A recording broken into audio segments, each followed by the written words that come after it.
The War for Independence was America's first civil war. It wasn't just a war between the colonies and Great Britain, it was a war within the colonies between patriots and loyalists and neutrals.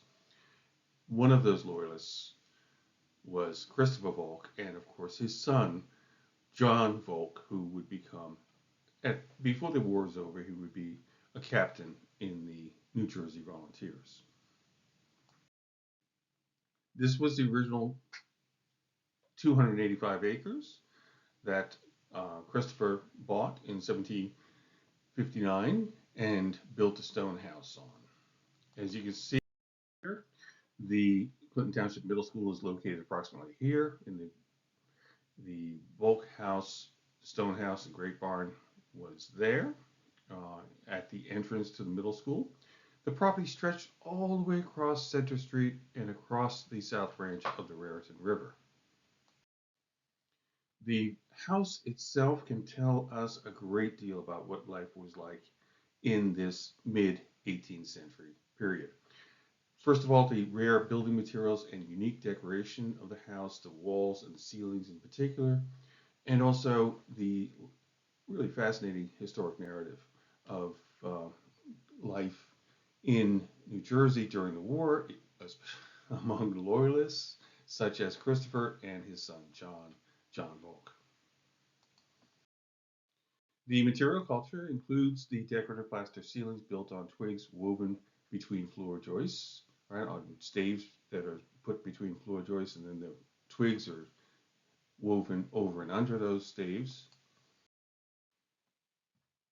The historic narrative really focuses on the fact that Joseph Lee from the nearby ironworks and his lieutenant John Volk recruited about 2 dozen men to join the 6th Battalion New Jersey Volunteers. And they fought in uniform with the British against the Revolution from 1776 through 1783. In 2012, the Clinton Township School District donated the house to our nonprofit. This is what it looked like in 2012 and what it looks like today.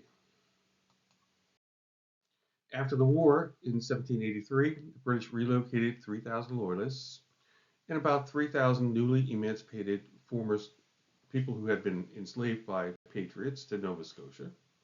And the Volk family went in September of 1783 to Annapolis, Nova Scotia. Surveying lots for Loyalists took over a year, and so for the first winter, they survived in tents, which is actually pretty incredible, going through winter in Nova Scotia. They 1792, 8 years later, Christiana Volk was 18. She was 10 when they moved to Nova Scotia. And John decided to take his family back to their 2,000-acre parcel just outside of Albany. And Christiana, his daughter, kept a travel journal of daily journal entries right through June when they finally arrived in Albany. In the beginning of June, June 3rd, she met her father, introduced her to Captain John Bogart, who would be the captain on their sloop that would take them up the river.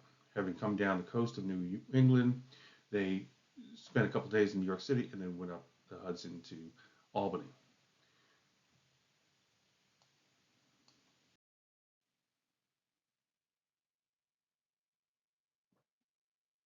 John had been a captain in the militia, captain of the sloop Magdalene, who transported troops and supplies during the war.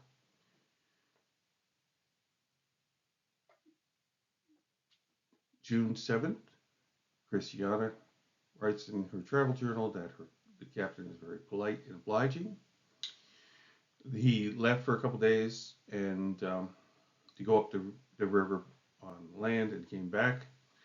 And on June 10th, she said, "Welcome, sir, on board," echoed through the ship. We find him more agreeable as we are more acquainted with him.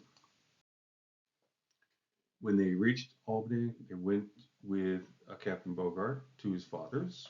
They met his mother and his father, and spent some time there, had dinner, and spent time with the Bogart family before they went off to find their 2,000 parcel of land. 4 years after they met, Christiana and Captain John Bogart married at the Dutch Reformed Church in Albany. And during the 40-year marriage, they had about 8 kids. In 2012, the eighth generation direct descendant and namesake of the man who built this house, Christopher Vought, spoke as the Clinton Township School District gave this property to the 1759 Vought House nonprofit.